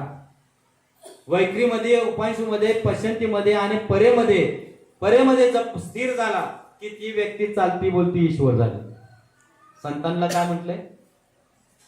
संत संत देव तो संत, संत ते देव, तेच आहे चालते बोलते ईश्वर याचं स्वरूप. का? मग बरेच जण त्यांच्या सानिध्यात जातात, असतात काही जीवात्म्याने, त्यांच्या सानिध्यात जातात, सद्गुरूंच्या सानिध्यात जातात. सद्गुरू तर नामस्मरण करताना दिसत नाहीत, आम्हालाच म्हणायला लागतात असं वाटतं. हा, सद्गुरू राम राम म्हणताना दिसत नाहीत, ओम नमः शिवाय म्हणताना दिसत नाहीत, रामकृष्ण हरी म्हणताना दिसत नाहीत. मग हे नुसतं असं बसतात किंवा शांत बसतात, आम्हाला उपदेश करतात. हे जप केव्हा करतात? ज्यांचा जप परेमध्ये गेला ना, ते ओळखणं सद्गुरू किंवा ते ब्रह्म ओळखणं अवघड. म्हणून म्हटलंय की साधूला ज्या दिवशी जीव ओळखेल त्यावेळेला सूर्य पश्चिमेला उगवेल. साधूला ज्या दिवशी जीव ओळखेल त्या दिवशी, संतांना जीव ज्या दिवशी ओळखेल त्या दिवशी सूर्य पश्चिमेला उगवेल. म्हणून सद्गुरूंना मनुष्य रूपात पाहू नये, संतांना मनुष्य समजू नये, सद्गुरूंना मनुष्य समजू नये, अन्यथा दोष घडतील. का? कारण ते तुमच्या आमच्यासारखे नाहीयेत. ह्याच्या पलीकडे गेलेले आहेत ते कशाच्या बळावरती? नामाच्या बळावरती. म्हणून ज्ञानदेव सांगतात, ज्ञानदेवा दानी रामकृष्ण म्हणी वैकुंठ भुवनी घर केले, आणि सांगतात मी वैकुंठामध्ये आहे. कुठं आहे? वैकुंठामध्ये. आता ज्ञानेश्वर माऊली प्रवचन इथून बसून जर सांगायला लागले रामकृष्ण हरी म्हणा, रामकृष्ण हरी म्हणा, तर ते तुम्हाला कसं कळणार ते वैकुंठात आहे? परेमध्ये भगवंताचं नाम चालू आहे म्हणून ते वैकुंठामध्ये आहे. देहाचा विषय सोडून द्या. म्हणून म्हटलंय की मज बोलविता विश्वंभर. तुकाराम महाराज का म्हणतात, माझी वाचा मज झाली अनावर. का? मी करतच नाहीये. कारण माझ्या संपूर्ण शरीराची जी चलन शक्ती आहे, चलनवलन आहे, जे यंत्र आहे ते कुठं आहे? नाभी कमलामध्ये आहे. आणि नाभी कमलामध्ये आमचा जन्म कुठून होतो? नाभी कमलामधून. आमचा मातेच्या गर्भामध्ये देह वाढतो कुठं? श्वास चालतात कुठून? नाभी कमलामधून. मग ही मूळ ठिकाणी आमचा जप चालू असल्या कारणानं आम्ही मुखाने काय बोलतोय? जे बोलतोय ते कुठून बोलतोय? नाभी कमलातून बोलतोय. म्हणून तुकाराम महाराज सांगतात की माझी वाचा म्हणजे माझी जी जीभ हलते ना त्याला कारण आहे ना. माझा वाचा मज झाली अनावर. कारण हा जप परे तुमचा आहे. ज्ञानेश्वर माऊली ते सांगतात, ज्ञानदेवा दानी रामकृष्ण वैकुंठ भुवनी घर केले. जात वित्त गोत कुळशिळ मात भजे का त्वरित भावयुक्त. आता भगवंताचं भजन करण्यासाठी काय लागतं? आपण ब्राह्मण हिंदू धर्म लागतो, मुस्लिम धर्म लागतो, ख्रिश्चन धर्म लागतो, जैन धर्म लागतो. एक परमात्मा ज्याने ही सृष्टी निर्माण केली, ज्या परमात्म्यानं सर्वांना पाणी सारखं दिलं, हवा सारखी दिली, पृथ्वी सारखी दिली, देह सारखे दिले, त्या परमात्म्याचं भजन करण्यासाठी कोणता धर्म लागतो? कोणत्या धर्मात जन्म घ्यावा लागतो? हिंदू धर्मात, ख्रिश्चन धर्मात, मुस्लिम धर्मात, बौद्ध धर्मात. ज्या परमात्म्यानं सर्वांना समान समबुद्धीनं समत्वानं पाहत आहे, मुंगीपासून ब्रह्मदेवापर्यंत एकाच दृष्टीनं जो सर्वांना पाहत आहे, त्या परमात्म्यानं सर्वांना समान अधिकार दिलेला आहे. काय दिलेला आहे? समान अधिकार दिलाय. आणि ज्ञानेश्वर माऊलींनी हा समतेचा अधिकार समाजामध्ये 13व्या शतकात बिंबवला आणि सांगितलं की भगवंताच्या प्राप्तीसाठी ब्राह्मणांची मक्तेदारी नाहीये, वैश्यांची मक्तेदारी नाहीये, क्षत्रियांची मक्तेदारी नाहीये आणि शूद्रांची बी मक्तेदारी नाहीये. सर्वांना समान अधिकार आहे. म्हणून वर्ण व्यवस्था त्याला काय आहे? लागू होत नाहीये. म्हणून माऊलींच्या ज्ञानेश्वरीनुसार किंवा माऊलींच्या हरिपाठेनुसार नंतर कोण कोण घडले? गणिका मुलगी कानुपात्रा घडली. कोणत्या कुळामध्ये जन्माला यावं?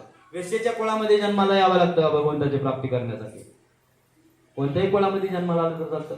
भगवंताच्या भक्ताच्या कुळामध्ये नामदेव महाराजांनी जन्म घेतला आणि कानुपात्राने वेश्येच्या कुळामध्ये जन्म घेतला. विदुराने दासी पुत्र बनून जन्माला आले. सावताम शेतकऱ्यांच्या माळ्याच्या कुळामध्ये जन्म घेतला. गोरोबा काकाने कुंभाराच्या घरी जन्म घेतला. भक्त प्रल्हादांनी राक्षसाच्या कुळामध्ये जन्म घेतला. आम्ही कोणत्या कुळामध्ये जन्माला आलो असतो म्हणजे भगवंताची प्राप्ती झाली असते.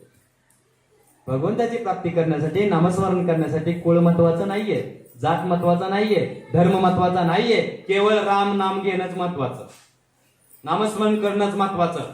कोणत्या गुरूंकडे गायन शिकावं म्हणजे आम्हाला भगवंताची प्राप्ती होईल. कोणत्या गुरूंकडे वादन शिकावं म्हणजे आम्हाला भगवंताची प्राप्ती होईल. कोणी कीर्तनकार आम्हाला कीर्तनकार घडवेल म्हणजे आम्ही भगवंताची प्राप्ती होईल. कोणी आम्हाला प्रवचन शिकवावं म्हणजे भगवंताची प्राप्ती होईल. भगवंताची प्राप्ती तर केवळ नामस्मरणानेच होईल, दुसरे कशाने होणार नाही. जातीचा बंधन भगवंताच्या नामस प्राप्तीसाठी नाही. विद्ध तो राजाला प्राप्त होईल आणि फकीराला प्राप्ती होणार नाही असं काय नाहीये. तो भिकाऱ्याला सुद्धा प्राप्ती होईल, भिक्षा मागणाऱ्यांना प्राप्ती होईल. भिक्षा मागणाऱ्यांना समर्थांनी भिक्षाच मागितले, गोंदवलेकर महाराजांनी भिक्षाच मागितले. जेवढे जेवढे आता हिमालयात आहेत आणि त्याच्यामध्ये जे संत गणले जातात त्यांनी भिक्षाच मागितली. आता प्रेमानंद महाराजांना आपण युट्यूब वरती बघतो, प्रेमानंद महाराजांनी भिक्षा मागितली आहे ना. काय होतं त्यांच्याजवळ? वित्त होतं का? धन होतं का?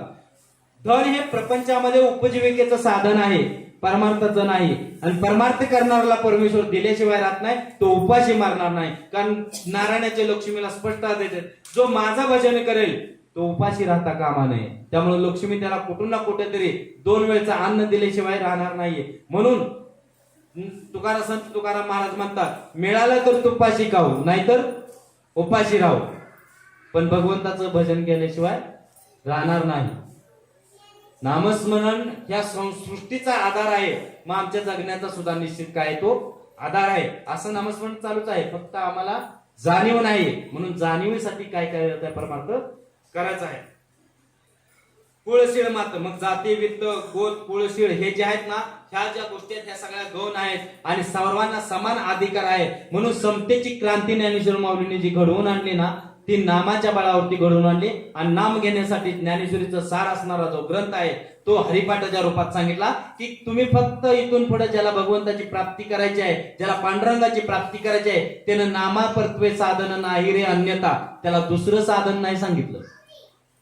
वायानिक पंथाचा असे जणी जर नामस्मरणाशिवाय जे जे उद्योग करत आहे, जो भगवंत प्राप्तीसाठी जे नाटक करत आहे, त्या सर्व काय आहेत त्याला बाहेर फिरवणार आहेत.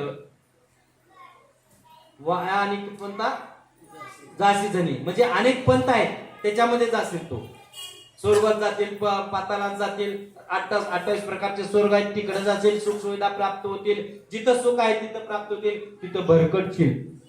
कदाचित गटकाळ्या मायेत गटकाळ्या खायचं काय म्हटलंय, मायेच्या चक्रामध्ये, मायेच्या सागरामध्ये, भवरोगामध्ये, भवसागरामध्ये गटकाळ्या खाशील, मायेच्या चक्रामध्ये फिरत राहशील. कशामुळं, जर एका भगवंताचं नाम न घेतल्यामुळं. म्हणून नामापर्यंतत्व नाही रे अन्यथा सांगितला. भजका त्वरिक भावयुक्त. आता भाव कुठला सांगितला, सर्वागटी राम आहे, आईमध्ये बी तोच आहे, बापामध्ये तोच आहे, मुलामध्ये तोच आहे, पत्नीमध्ये तोच आहे, गुरुमध्ये तोच आहे, शिष्यामध्ये तोच आहे, ज्यांना दान करतो त्या भिकाऱ्यामध्ये तोच आहे, जो दाता आहे दात्यामध्ये बी तोच आहे. एक श्री हरी परमात्मा सर्वागटी आहे, सर्वांमध्ये आहे. भरला हरिगण दाट तो सर्वांमध्ये घनदाट म्हणजे आत आणि बाहेर आहे तोच आहे. बर्फाच्या आत जसं पाणी आहे आणि बाहेर बी पाणीच आहे, तसं या देह म्हणजे बी काय आहे, पांडुरंगच आहे. आणि या देहामध्ये जो आहे तो बी कोणाचा आहे, पांडुरंगाचा आहे. कारण पंचमहाभूताची निर्मिती कोणापासून झाली, परमतत्वापासून झाली. आणि त्या परमतत्वामध्येच काय आहे, त्याचाच अंश काय आहे, आत्मा आहे. परमात्म्यापासून दोन शक्ती ज्या निर्माण झाल्या, अपराशक्ती आणि पराशक्ती. अपराशक्ती म्हणजे हे पंचमहाभूतात्मक जग आणि पराशक्ती म्हणजे हे पंचमहाभूतात्मक चालवण्यासाठी आत्मा चैतन्याच्या रूपात असणारा शक्ती. आत्मा म्हणजे आत आणि बाहेर तो एकच आहे, म्हणून त्याला भरला घनदाट हरिदिसे म्हटलंय. भजे का त्वरित भावयुक्त, हा भाव अद्वैत सिद्धांत आहे. इथून पुढचे जे अभंग जे आहेत ना, 20व्या नंतर 22व्या नंतर ते कसे ज्ञान गर्भज्ञान धारण करू नये, म्हणून इथून पुढचे जे अभंग आहेत ना त्याच्यामध्ये हे समजून घ्या. इथून पुन्हा पहिल्यापासून तुम्ही ऐका. इथून पुढचे जे अभंगावरती जे प्रवचन होते ना, त्याच्यामध्ये हरिपाठाच्या सुरुवातीच्या अभंगापासूनच तुम्ही ज्ञान ऐकाल. कारण उत्तर हे ज्ञान काय होतं, गर्भित होत गेले. म्हणून सांगितलं की भजे का त्वरित भावयुक्त. भावयुक्त म्हणजे दृढ निश्चयानं. दृढ निश्चय म्हणजे काय, माझं जे जे मला पाहिजे तो त्याचा मूळ हेतू रामच आहे आणि त्या राम नामाचा महिमाच मी गायला पाहिजे. मला जे पाहिजे त्याचा आधारच राम आहे. पापाचा नाशाचं जे साधन मुख्य ते राम नाम आहे आणि पुण्याचं जे साधन आहे ते बी राम नाम आहे. पापानं दुःख प्राप्त होतं, पुण्यानं सुख प्राप्त होतं आणि सुख दुःख ज्याला प्राप्त होतं त्याला भगवंताची प्राप्ती होत नाहीये. म्हणून भगवंताच्या प्राप्तीसाठीच जे मुख्य साधन आहे ते सुद्धा राम नामच आहे. म्हणजे संसार सुख पाहिजे ते बी पुरवू शकतं नामस्मरणानं. स्वर्ग सुख सुद्धा नामस्मरणानं प्राप्त होतं. सकाम भक्ती, सकाम जप, सकाम मंत्र जर केला तर सकाम नामस्मरणानं काय होतं, सुख प्राप्त होतं. आणि निष्काम नामस्मरणाने काय होतं, भगवंताची प्राप्त होते. म्हणून नामस्मरण संसार दुःखचा नाश होण्यासाठी सकाम केले तरी हरकत नाही, सुख प्राप्त होण्यासाठी केलं तरी हरकत नाही आणि भगवंताच्या प्राप्तीसाठी तर नामस्मरणाशिवाय दुसरं साधनच नाही. म्हणून भगवंताच्या प्राप्तीसाठी सुद्धा नामस्मरणच करावं म्हटलंय. आपल्या मूळ स्वरूपाच्या प्राप्तीसाठी अनुभवण्यासाठी नाम हे काय त्याचं मुख्य साधन आहे. आणि हे जाणीव ठेवाय की हा भाव ठेवा की भगवंताचं भजन करण्यासाठी मुख्यतः माझा जन्म झाला आहे. आणि या जाणीव ठेवून दृढ निश्चय करून जीवानं जी माळ घातलेली आहे, जी दीक्षा घेतलेली आहे, जी गुरु केला आहे त्याचा मुख्य हेतू भगवत प्राप्ती आहे. आणि भगवत प्राप्ती मुख्य हेतू असल्या कारणानं भगवंताचं जे मुख्य भजन आहे, सर्व प्रकारची सेवा पूर्ण होते नामस्मरणाने. भगवंताची सर्व प्रकारची सेवा पूर्ण होते. आंघोळ करून जर कोणी पूजा करत असेल, काही लोक म्हणतात की मी पूजा केल्याशिवाय चहा पित नाही. कशाला पित नाही? नाही पिला नाही पिला तर काय भगवंताची प्राप्ती थोडी होणार आहे? मूळ हेतू काय? नामस्मरण. काय जण लोक म्हणतात मी आंघोळ केल्याशिवाय मंदिरात जात नाही. नियम आहे तो. आंघोळ केल्यानं, स्नान केल्यानं पुण्य प्राप्ती होते. स्नान करून देवाला गेल्यानंतर पावित्र्य, देहाचं पावित्र्य राहतं. पण एखादी व्यक्ती नामस्मरण अशीच करत बसली, जर हातुरणात पडून उठल्या जर नामस्मरण करत असेल तर ते काय व्यर्थ आहे का? अंतुरणात आहे, पारोसा आहे, नामस्मरण करत आहे भगवंताच्या प्राप्तीसाठी, तरी ते परम श्रेष्ठ आहे. दळताना, कांडताना, बांधताना, भोग भोगताना, म्हणजे सर्व क्रिया करताना भगवंताचं भजन, भगवंत प्राप्तीसाठी चालत असेल तर नामस्मरणासारखं शुद्ध काही नाही. कारण नाम हे अग्नी आहे आणि अग्नीमध्ये सर्व गोष्टी शुद्ध होतात. अग्नीमध्ये सर्व गोष्टी शुद्धच होतात. अग्नीमध्ये सोनं कितीही घाण टाकलं तर ते अग्नीनं शुद्ध होतं. तसं नामस्मरणाने काय होतं? आमची सर्व शुचिर्भूतता पूर्ण होते. नामस्मरण सर्व पवित्र होतं. मन पवित्र झाले की सर्व पवित्र आहे. बुद्धी पवित्र झाली की सर्व विचार पवित्र आहेत. बुद्धी पवित्र झाली की सर्व विचारपूर्वक, विचार पवित्र झाले की सर्व आचार शुद्ध आहेत. पण मुळात मन जे आहे ते शुद्ध करण्यासाठी नाम हे मुख्य साधन आहे. म्हणून चित्ताची शुद्धी नामस्मरणाशिवाय होत नाही. सत्कर्म किती करा, नामस्मरण चित्ताची शुद्धी होते. म्हणून नाम घ्या म्हटले. ज्ञानदेव ध्याने रामकृष्ण म्हणी वैकुंठ भुवनी घर केले. आणि म्हणून ज्ञानेश्वर माऊली सांगतात की जर नामस्मरण करायचंच आहे भगवंताचं तर ते प्रेमाने करा. कारण भगवंत नामस्मरण करण्याची जात पात नाहीये, त्याची शरीराची शुद्धी पात नाहीये. कानपत्र गणिकाचे पुत्र होते, पण भगवंताचं प्रेमानं नामस्मरण केलं तर तिलाही भगवंताची प्राप्ती झाली.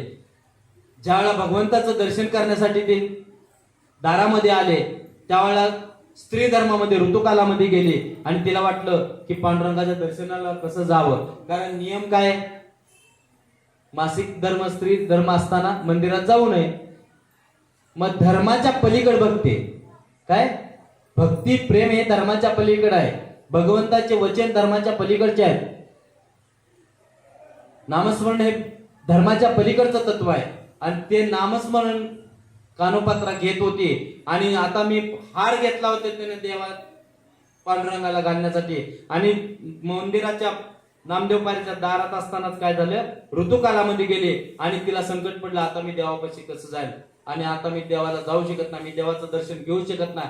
हा भाव तिचा व्याकुळ झाला आणि भगवंताने तिचा भावच पाहिला. आणि गाभाऱ्यात, मंदिराच्या गाभाऱ्यात असलेला देव पांडुरंगा हा कानोपात्रासाठी दारात आला आणि तिचा हार तिच्या हातानं आपल्या गळ्यात घालून घेतला. कारण भाव शुद्ध, ज्याचा भाव शुद्ध आहे, ज्याचं नामातलं प्रेम शुद्ध आहे, त्याचं भगवंत अशुद्ध पाहत नाहीये. विदुरांच्या घरी कान्या खाल्ल्या. पाची पक्वान श्रेष्ठ आहेत की कान्या श्रेष्ठ आहेत? विदुराच्या घरी कन्या बक्षिल्या. कशासाठी? भगवंताच्या भक्ताचा जर भाव शुद्ध असेल तर भगवंताने त्याला सर्व गोष्टी माफ केलेल्या आहेत. सज्जन कसाही खाटीक होता, मांसाहारी विकत होता, पण भाव शुद्ध होता. नाम घेतल्याशिवाय भगवंताचं कर्म करत नव्हता. आणि नामाच्या कर्मामध्ये केलेलं प्रत्येक कर्मातलं पाप नाश पावतो. नामस्मरणानं पाप नाश पावतो, पुण्य नाश पावतो. म्हणून भगवंताचं नामस्मरण करा म्हणून म्हटलंय. भगवंताचं दर्शन न घेता सावतामाळी कधी पंढरपूरला गेले नाही, तरी भगवंताची प्राप्ती आली. भगवंत पांडुरंगाला सावतामाळ्यांना भेटायला गेले, संत सावतामाळ्यांना भेटायला गेले. का गेले? भाव शुद्ध आहे. नामस्मरण, अखंड मुखामध्ये नाम आहे, हे ज्ञान आहे. ज्या संतांच्या संदर्भात आपण महिमा गातो त्या संतांना हे ज्ञान आहे. एक हरी भरगन दाट, सर्व गती तोच आहे, सर्वांमध्ये तोच आहे, सर्व दुःखाचा नाश करणारा बी तोच आहे, सर्व सुख प्रदान करणारा बी तोच आहे, आणि आम्हाला जन्म मृत्यूच्या फेऱ्यातून सोडणारा तोच आहे. आणि ज्याच्याविषयी आम्ही चर्चा करतो तो आमच्या हृदयामध्ये आहे. नवे नवे मी तोच आहे. अहम ब्रह्मास्मी, मी ब्रह्म तेच आहे. पण मी हे संसारामध्ये जे नाटक करत आहे त्या नाटकाला परिपूर्णता देण्यासाठी आणि भगवंताच्या मूळ प्रत्येक जीवाला मूळ स्वरूपाला प्राप्त करून नेण्यासाठी हे नामस्मरण हे साधन आहे. आणि तेच संतांच्या माध्यमातून स्वतः भगवंत सांगत आहे. तेच ग्रंथाच्या माध्यमातून स्वतः भगवंत सांगत आहे, माऊलीच्या माध्यमातून, अभंगाच्या माध्यमातून स्वतः भगवंत सांगत आहे. आणि हे जे कार्यक्रमाचं आयोजन आहे, कार्यक्रमाच्या आयोजनातून स्वतः भगवंतच सांगत आहे. ज्यांना सांगत आहेत त्यांचं पूर्व पुण्याची साधना मोठी आहे, जे ऐकत आहेत त्यांची साधना मोठी आहे. ज्या क्षणाला जीव भगवंताविषयी ऐकत आहे, भगवंताबद्दल ज्याचा तिळ प्रेम वाढत आहे, तो भगवंताचा भक्तच आहे. म्हणून भगवंताच्या प्राप्तीसाठी आणि जन्ममृत्यूच्या फेऱ्यातून सुटण्यासाठी आणि आपल्या कुळाचा उद्धार होण्यासाठी काय म्हटलंय, दोन्ही कुळाचा उद्धार होतो. कशानं? नामस्मरण केल्यानं. दोन्ही पक्षी पायी उद्धरते. आमच्या दोन्ही कुळाचा, माता पित्यांकडच्या कुळाचा उद्धार करण्यासाठी बी नामस्मरण हेच मुख्य साधन आहे. म्हणून नामस्मरण केल्यानं जो फायदा होतो तो संसारातल्या कोणत्याही प्रापंचिक कर्मानं तर होतच नाहीये, पण धार्मिक कर्माने बी होत नाहीये. धार्मिक कर्माने बी भगवंताची प्राप्ती होत नाहीये. नामाचा महिमा श्रेष्ठ आहे म्हणून माऊली नामाचा महिमा गातात की प्रत्येक जीवानं नामस्मरण करावं आणि नाम घेत राहावं. याच्यासाठी आपण हे हरिपाठाची प्रवचन रूप सेवा आयोजित केली होती. आणि भगवंताच्या कृपेनं, गुरूंनी दिलेल्या आशीर्वादानं आणि आपल्या सर्वांच्या भगवंताप्रती असणाऱ्या प्रेमाच्या भावनेनं आपण या कार्यक्रमाचं आयोजन केलं आहे. याच्यामध्ये जितके येतील तेवढे भगवंताला प्रिय होतील. जितके घरी राहून भगवंताबद्दल चिंतन करतील, भगवंतासाठी कर्म करतील, तेही भगवंताला प्रियच असतील. एन प्रकारे जो भगवंताचा आरीभोवती जसं संसार चक्र फिरतं, तसं भगवंताचं अधिष्ठान सर्वत्र मांडून जीव जर त्या प्रत्येक गोष्टीभोवती फिरत असेल तर निश्चित त्याला भगवंताची त्याच्यावरती कृपा आहे. प्रपंचामध्ये काय जीव आहेत, ज्यांना प्रपंचामध्ये भगवंत दिसत असेल ते प्रपंच करतात, ज्यांना प्रवचन कीर्तनामध्ये भगवंत दिसतात ते प्रवचन कीर्तन करतात. याच्याही पुढे जाऊन ज्यांना केवळ घरामध्ये असून नामस्मरण करतात त्यांनाही भगवंताची प्राप्ती होणार, याच्यामध्ये शंका नाही. सर्वांचं सांगण्याचं सारे एकच आहे की राम नाम म्हटल्याशिवाय राहू नये. एन प्रकारे नामस्मरण करावं. माळ का घालावी, हातामध्ये राम का धरावे, स्मरण राहावं. आम्ही संसारामध्ये असताना आम्हाला स्मरण राहत नाही भगवंताचं, कारण जीव मायेत असल्या कारणानं एक विचार करता दुसरा विचार स्फुरतो, दुसरा विचार करता तिसरा विचार स्फुरतो आणि विचार चक्रामध्ये काय होतो, वाहत जातो आणि मग तो आपल्या मूळ जागेवर येत नाही. या मूळ जागेवर येण्यासाठी काय सांगितलंय, त्याला स्मरणिका त्याच्या हातामध्ये माळ असावी म्हटलंय. भले 27 मानेची असो, 54 मानेची असो, 108 मानेची असो, न लाजता जो माळ घेऊन भगवंताचं स्मरण करेल तर यानं जग वेडा म्हटलं तर हरकत नाहीये. काय म्हटलंय, जग वेडा म्हटलं तर हरकत नाही. संत कबीर सुद्धा म्हणतात, आम्ही तर वेडे आहोत, आम्ही बिघडले आहोत, तुम्ही बी घडा. आम्ही बिघडलेले आहोत, तुम्ही बी घडा. कशाच्या आधारे? आम्ही नामस्मरण केलं, तुम्ही बी नामस्मरण करा. नामानं भगवंताची प्राप्ती निश्चित होईल. घडलेली सेवा हे ज्ञानेश्वर माऊलींच्या चरणी, संतच्या चरणी आणि त्यांचा हृदयस्थ असणारा भगवंताच्या चरणी अर्पण करतो. आणि आपल्या सर्वांना पुन्हा विनम्र विनंती करतो की मनुष्य जन्म हा शेवटचा जन्म आहे. याच्यानंतर जीव जर नेम चुकला, काय म्हटलंय, नेम चुकला की हुकला की पुन्हा त्याला हे साध्य होणे शक्य नाहीये. म्हणून इथंच प्रवचन ऐकावे हे गरजेचं नाहीये. जिथं असेल तिथं प्रवचन कीर्तन ऐकत चला, पण ऐकण्याचं मूळ हेतू लक्षात ठेवा की आपल्याला नामस्मरण करायचं आहे. नामस्मरण केल्याशिवाय कोणताही क्षण घालवू नये असे भगवंताच्या चरणी तुमच्या माझ्याकडून नामस्मरण अखंड घडावं हे भगवंताच्या चरणी मी प्रार्थना करतो आणि घडलेल्या सेवेला पूर्ण विराम देतो. हरे राम राम राम हरे हरे, हरे कृष्ण कृष्ण कृष्ण हरे हरे, हरे राम राम राम हरे हरे, हरे कृष्ण कृष्ण कृष्ण हरे हरे. विठ्ठल बोला पुंडलिक विठ्ठल श्री ज्ञानदेव तुकाराम पंढरीनाथ भगवान की जय. माऊली ज्ञानेश्वर महाराज की जय. जगद्गुरु तुकाराम महाराज की जय.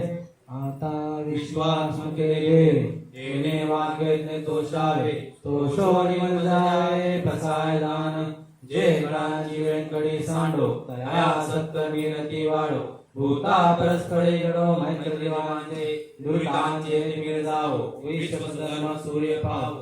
जो जे वांछित ते लावो प्राणिदात वर्ष सकळमळी विश्वनिष्ठांती माझ्याळी अनवटोंडळी भेटा होता चला कल्पतरूंचे आरव चेतना चिंतामणीचे गाव बोलते पियुषांचे चंद्रमय लांछन मार्तंडजे तापहीन ते सर्वायत सततन सर्वदेव किंबहुना सर्वसुखी पूर्ण होती लोकी बरीवादी पुरुषी अखंडित आणि ग्रंथ उपजे विशेष लोकी दृष्टादृष्ट विजय होवाई एक मने श्री विश्वेश्वराओ आओ इंद्रदान प्रसाओ येणे वरे ज्ञानदेव सुखिया झाला येणे वरे ज्ञानदेव सुखिया झाला येणे वरे ज्ञानदेव सुखिया झाला ओम शांती शांती शांती हर